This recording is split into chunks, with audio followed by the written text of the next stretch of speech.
This is 1988, 1 piso Carabao, Republika ng Pilipinas, Jose Rizal, 1988.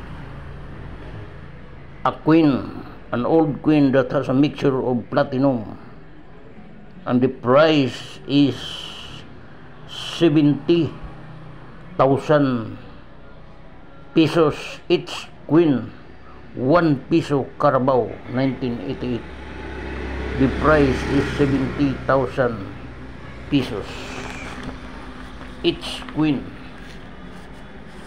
So if you are interested to buy this queen, comment your price on comment section or your buying price.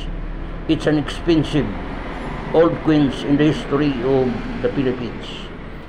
Don't hesitate to call +63 997 692 2374 Antonio Sibacor, 44 Macalaya Placer, Surigao del Norte, Philippines.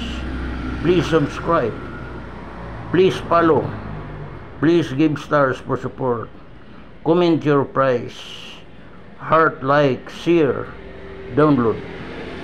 It's 1988, 1 piso Carabao. The price is 70,000 pesos.